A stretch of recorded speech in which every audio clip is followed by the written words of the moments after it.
Welcome, ladies and gentlemen and everybody else. If you enjoy this video, remember, like, subscribe, ring the bell, leave a comment. You have been found guilty of crimes against the French Revolution. Liberté, égalité, fraternité.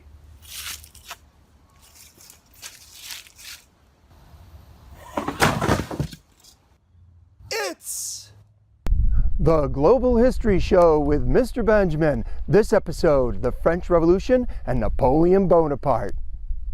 Yippee! So excited! It's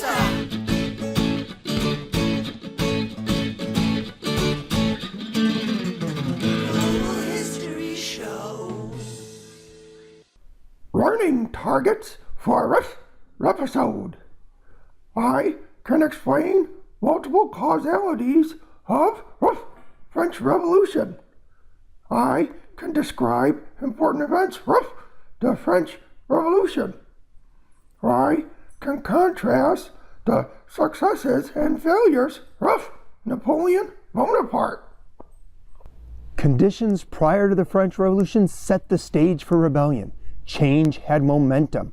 Europe was going through the commercial revolution, the Renaissance, the Scientific Revolution, Protestant Reformation, changes brought about by the Columbian Exchange and Enlightenment, all of which were challenging the old traditional ways and beliefs.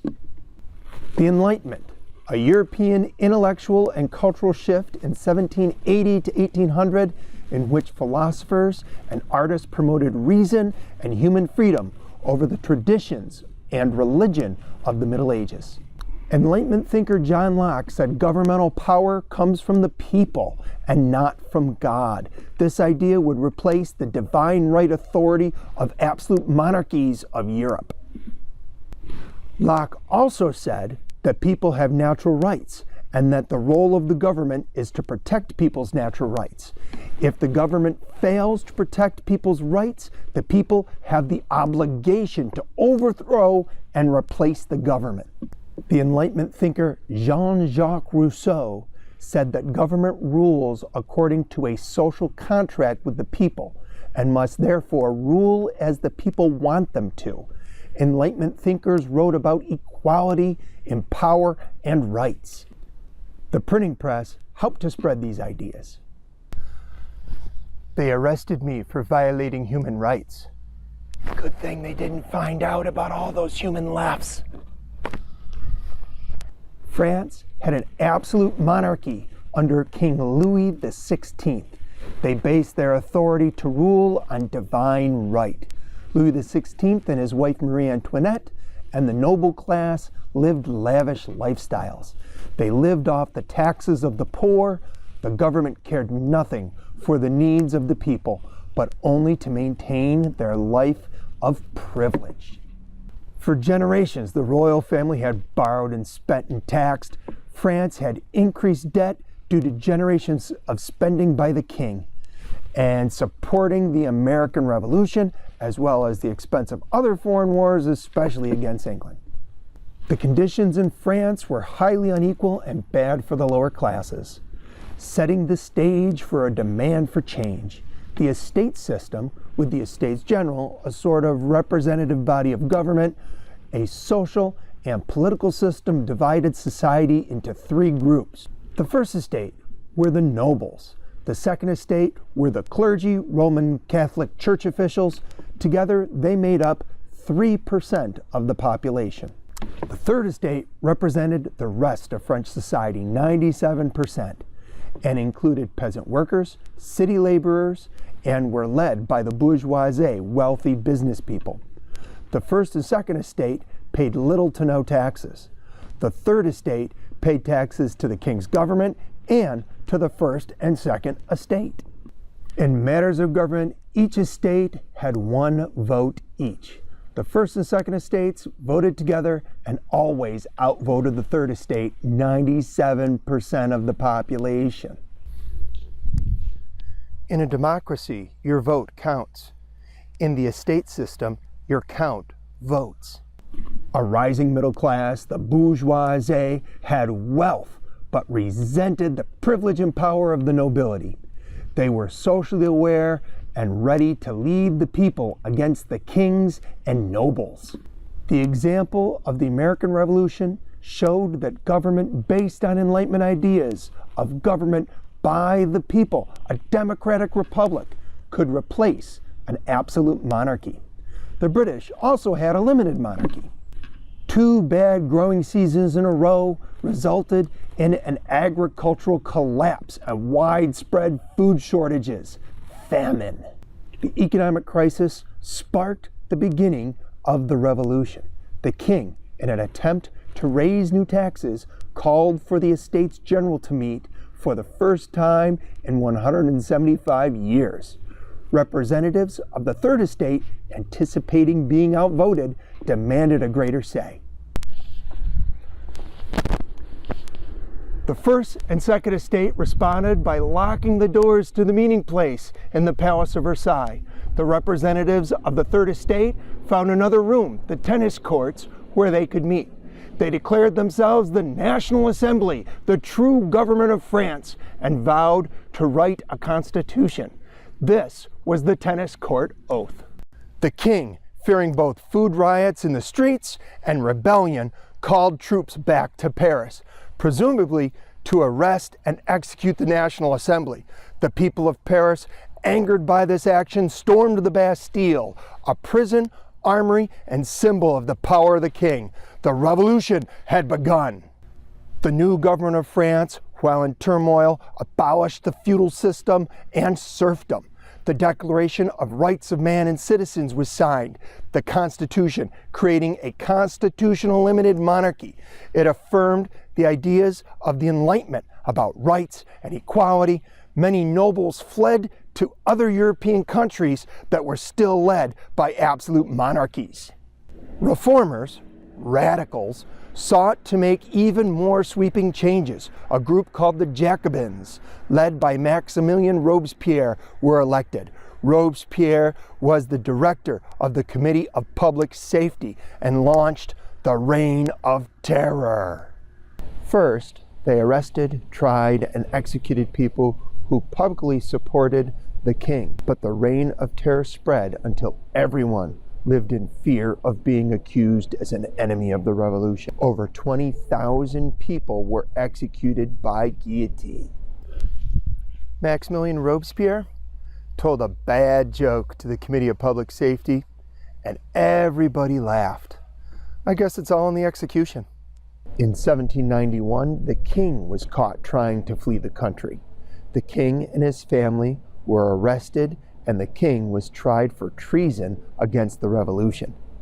The king was tried, convicted, and beheaded. 9 months later, Queen Marie Antoinette was executed. The guillotine was the cutting edge of technology at its time. The motto of the French Revolution was Liberté, Égalité, Fraternité, meaning rights, equality, and nationalism. The Reign of Terror ended with the execution of Robespierre himself. Welcome to the middle of the show. So it's the Reign of Terror. Maximilien Robespierre has people lined up at the guillotine for execution. And first up, he's got the clergy, priest, member of the church. You've convicted me of crimes against the French Revolution. Might I be faced up to the heavens in the guillotine so that I can look upon my God as I meet my fate? It's a miracle! It's a miracle! He's found me innocent! The crowd goes crazy. They're like, oh, God has spoken. He must be innocent, and they let him go. Next up is the noble. Hey, you convicted me of treason against the French Revolution. I'm a noble. I worked for him, worked for the priest. Stick me on that thing with my face hanging up too. Okay, let it rip. It's a miracle. I must be innocent too. The crowd goes crazy, says, oh, God has chosen again, and they allow the noble to go. Lastly, The engineer is up. Okay, so you found me, an engineer, guilty of treason against the French Revolution. It worked for the other two. Face me up as well. Okay, executioner. Wait. Hold up. I see your problem. Meanwhile, France was at war with neighboring monarchs of Austria-Hungary and Prussia, whose leaders feared that success of the revolution in France would lead to rebellions and calls for equality and rights in their kingdom. France instituted the first military draft, and the French army increased their numbers of soldiers until France had the largest army in the world. They also ended promotion based on social class. A successful general and hero of the war, Napoleon Bonaparte seizes power at a coup d'etat, or military overthrow of the government. The people of France accepted Napoleon's rule because he promised an end to the chaos, looting and bread riots due to food shortages in Paris and other cities of France, and victory for France over the kings of Europe. Napoleon declared himself Emperor of France and claimed he would promote the democratic values of the French Revolution. Teaching the animals was going well until the chickens read a book on democracy and they staged a coup d'etat. Napoleon Bonaparte attempted to conquer all of Europe and nearly succeeded. He created the Napoleonic Code, a system of laws based on Enlightenment ideas. His conquest spread the ideas of the Enlightenment to conquered areas of Europe. He conquered all of Europe except Great Britain and Russia. Great Britain was protected by the English Channel and a greater navy. Russia was protected by its tremendous size as a country and their cold climate. Napoleon instituted the continental system, outlawing trade between mainland Europe and Great Britain. The Russian Tsar announced that Russia would openly trade with Great Britain. Napoleon invaded Russia. The Tsar of Russia instituted the scorched earth policy. Russian troops retreated and burned Russian homes and fields so that the French troops would have no place to shelter from the cold Russian winter, and the French would have to rely on food transported all the way from France. Napoleon attacked and captured Moscow, the capital of Russia. He thought that he had won the war. Moscow was burning. The Russian troops counterattacked. French troops, who were tired and cold, had summer uniforms and holes in their boots, were defeated. They retreated all the way back to France with tremendous losses. Just 2 battles later, Napoleon was arrested and exiled twice before he died of syphilis-related illnesses on an island in the Atlantic Ocean. Why did Napoleon only eat chicken wings? He didn't like defeat. Where did Napoleon keep his armies? Up his sleeves. In the course of the revolution, France had had 3 constitutions and 5 governments within 10 years. The King of Austria-Hungary, along with other monarchs of Europe, attempted to turn back the changes that Napoleon had brought to Europe. The French Revolution was followed by decades of conflict between monarchy and rebellion. In time, Europe would be led by bourgeoisie-led republics based on Enlightenment ideas. Well, that's it for the show. No, the reign of terror is long over. I know a well-informed citizenry is dangerous to tyrants and absolute monarchs, but I'm a teacher.